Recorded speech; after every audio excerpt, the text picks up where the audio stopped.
Thank you, Mr. Speaker, members. This is the prayer that was prayed in almost every public school in America in the 1950s. Almighty God, we acknowledge our dependence on Thee and beg Thy blessings upon us, our teachers, and our country. I don't think there's anyone here who thinks that the moral, emotional, or mental well-being of our students is overall better than it was in 1962 when this prayer was removed from our public schools.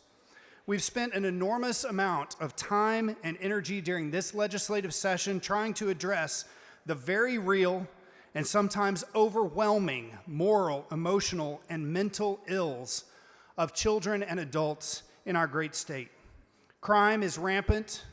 Exploitation of children is epidemic.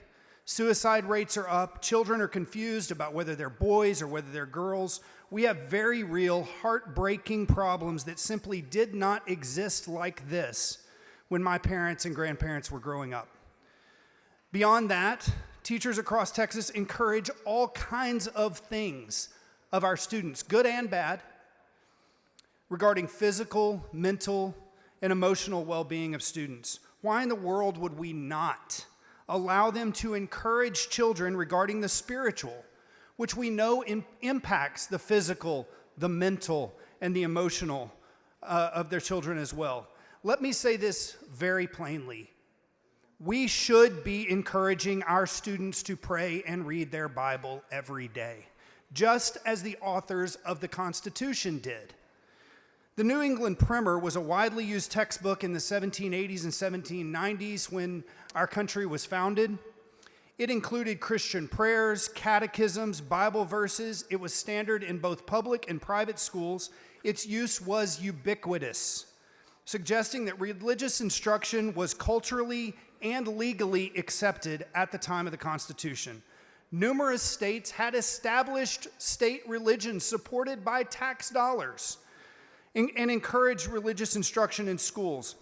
And in fact, the oft-cited Jefferson letter to the Danbury Baptists that Representative Spencer quoted earlier was to give reassurance to the Danbury Baptists that the federal government would not intrude on their religious liberty. The context was that the Danbury Baptists were in Danbury, Connecticut. Connecticut at the time had a state-established religion supported by state taxes and laws. Jefferson's letter confirmed that the Establishment Clause in the Constitution did not allow the federal government to overreach into matters of the state, and that the state of Connecticut, although it could have its own established church, could not prevent the Danbury Baptists from worshiping as they saw fit. This was not to keep the church out of the state. It was to keep the state away from the church.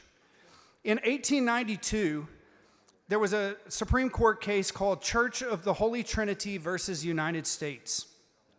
The opinion stated, "This is a Christian nation," citing historical practices like Christian oaths, Sunday laws, religious references in state constitutions. This Supreme Court case from over 100 years after the ratification of the Constitution reinforces the view that Christianity's role in American public life, including education, was constitutionally permissible.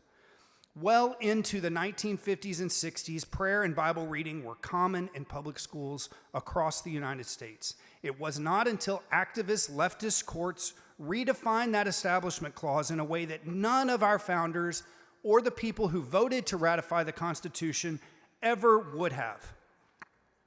And they did not believe that religion is and should be an entirely private matter. It isn't.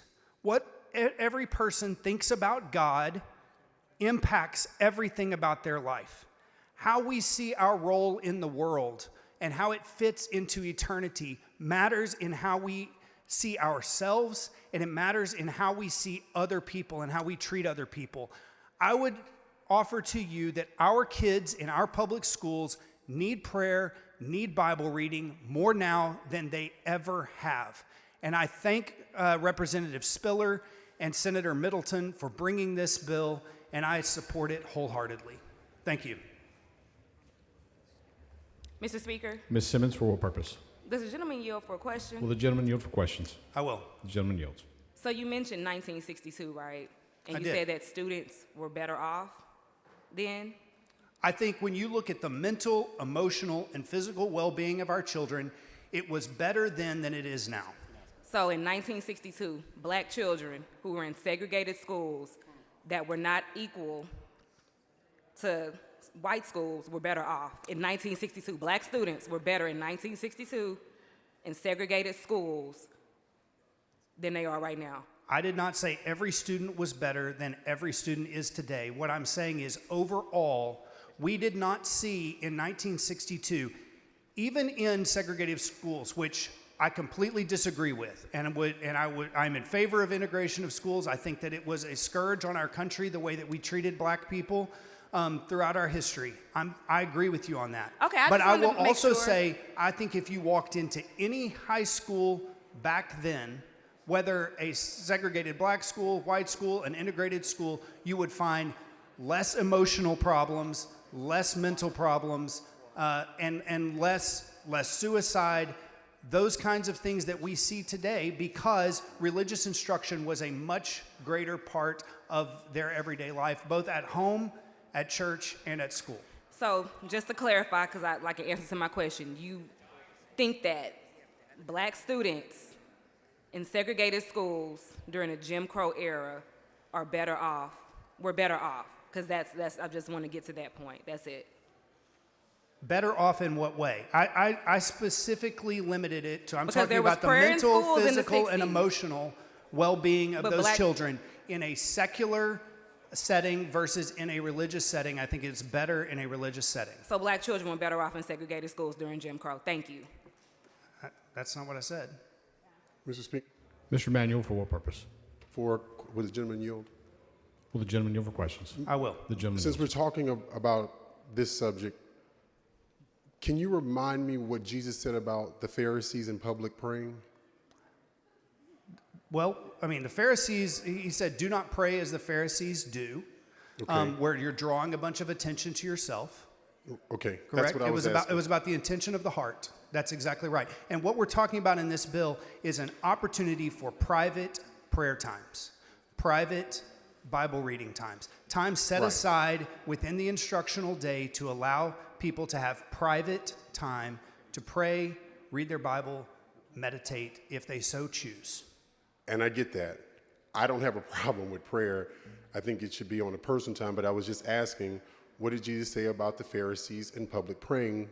Because you're setting a lot of time for people to have to, if they want to, with their parents' consent. I get that. But you're setting an allotted time for public prayer. That's all I was asking, is what Jesus said about the prayed Pharisees. publicly. When Daniel prayed, he opened his window. I mean, there was all kinds of And public prayers in school. In the Bible, what they were talking Who about, allowed the Pharisees to have public prayer? it was the intention of their heart that he was No, speaking no, no. to.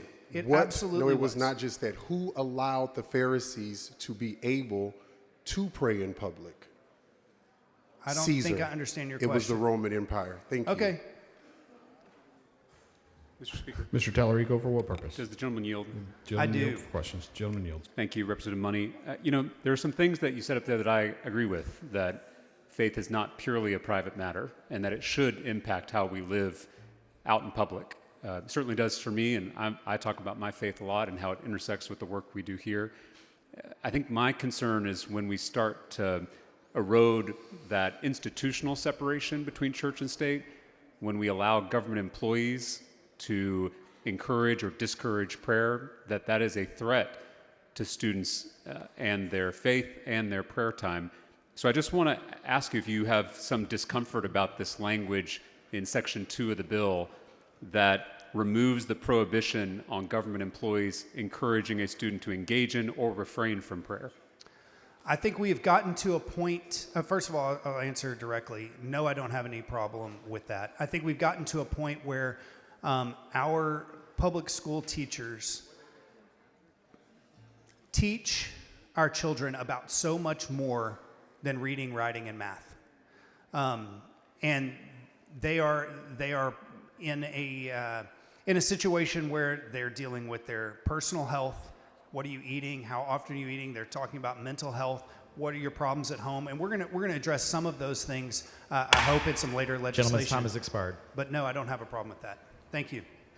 Chair recognizes Ms. Good.